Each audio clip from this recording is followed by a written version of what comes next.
Grim, not to willing to cross go you, that far. because I think we kind of running short on time. We have about a couple more, about three No or problem. so more questions. So let me just ask you one day. I keep saying official questions because that's the format. So how does your personal brand contribute to building and serving others? I think you kind of said that, but I want to answer. Yeah. Give you the opportunity you to did. answer. No, I have no problem re-emphasizing it. I have no Mhm. problem. The whole point is that every person that comes into connection with me, whether personally, over the internet, social media, over the radio, whatever, I want everybody that comes into contact with me to leave better. I don't just want to have an interaction with you that was pleasant. I want to have an interaction with you that meant something, that added something to your life. That's what the encouragement means. Cool. A great answer. Hmm. And I'm glad that y'all think it's great, but that's what it is.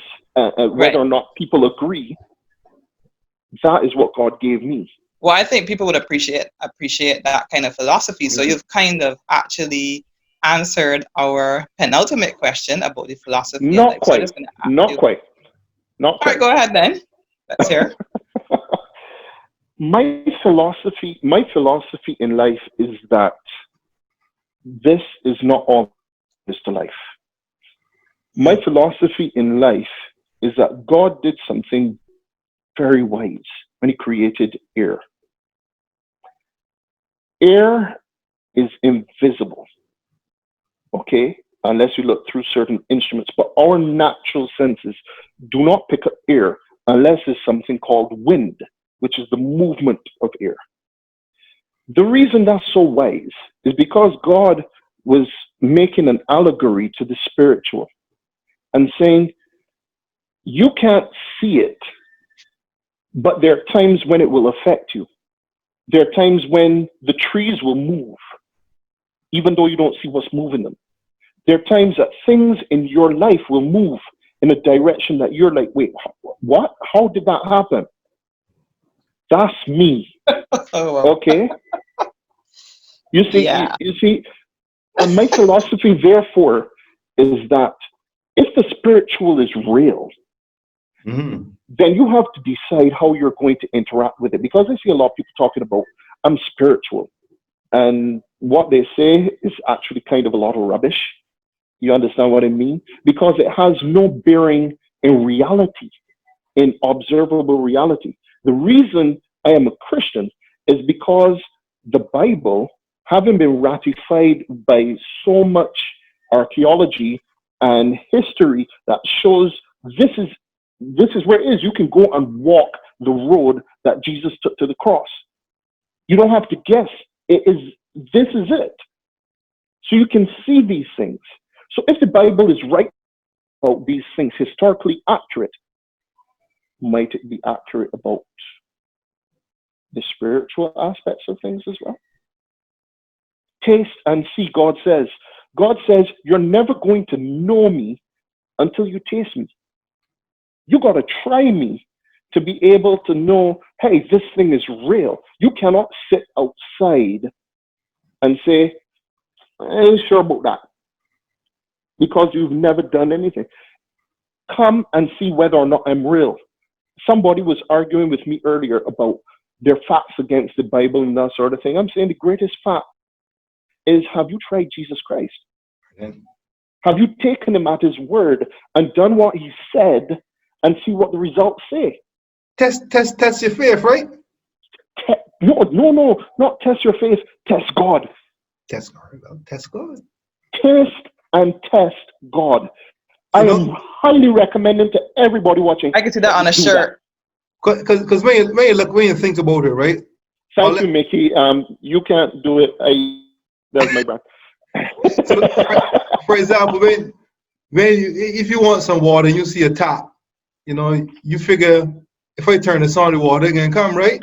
If you don't, you know what I mean? It's simple things like that. So because I hear a lot of people talk about the Bible and it's this and it's not that, but so I asked, well, have you really studied it? Have you read it in its entirety, or are you just talking what people have told you?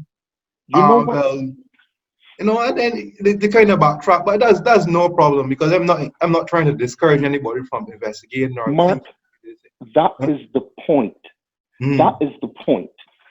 Sitting down and reading a web page about what somebody thinks about the Bible is turning on the tap to get a drink of water and then watching it.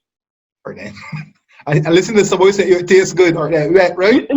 This water, I don't see what everybody attracted to about this water and that sort of thing. I used to know watching water. You haven't tasted, you haven't drank any, you managed to turn on the tap so you can see it. You know it's there, but you're like, well, I don't see what everybody's saying about this thing, though. Yeah, because you're supposed to look, you're supposed to taste, right? Test it.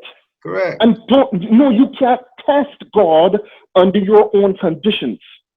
Correct. Understand that you cannot delineate the idea of how I'm going to test you. I'm going to do this and this is going to happen. Crap, rubbish. Look in the Bible, see what he says, and then do that and see what happens. It's like a chemistry lab. He is the boss. You have to know the person who created reality. Okay, so you can't come to him and say, I'm going to come to him via Buddhism and think that I'm going to find him. Now, the truth is that he said, whoever seeks me in truth will find me. And a lot of people have testified of that from all kinds of different faiths. In fact, right now, you can go and look it up. Iran and Iraq are some of the craziest places booming in Christianity right now. People getting saved left, right, and center out to the Muslims. But Graham, if we go back to what you said about the two fundamental commandments, which is love God and love your neighbor. At the end of the day, the only real religion is love. To be quite honest, it's quite to me that's what it is. You know, but God is love. Exactly. And everyone that knows God, okay, must love. He that loves not does not know God, for God is love. You know, simple. And you know what's the sad thing about it? God is love. We came from God, yet we are trying to look at ourselves to define what God is, what love is. If God is love, no, think about it for 2 seconds.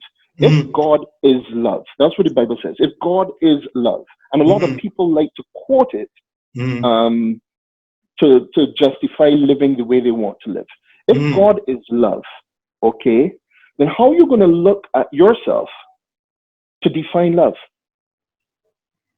But then we'll ask this question: are we bodies with a soul, or are we eternal souls with in a temporary vessel? So when you're looking at yourself, are you looking at the flesh, or are you looking at the soul? What are you looking at? That's what you're looking at the soul. You're looking at the soul. Listen. But we got one more minute, big man. We can continue this. We can. I have no problem to continue this because you're getting into some deep things that really need to be explained and said. It's true. Well, Graham. Yes. We're gonna have to bring you back. Yeah, no problem. Mark, can you wrap us up? Well, this has been another edition of Go Hard with our excellent host, the encourager, Mr. Graham Vaughn. Look out for another edition coming with Mr. Graham Vaughn. But I am Mark Eiffel, and for Dr. Michael Bellamy, have a good evening, morning, whatever time it is, wherever you are. Stay blessed. Love you.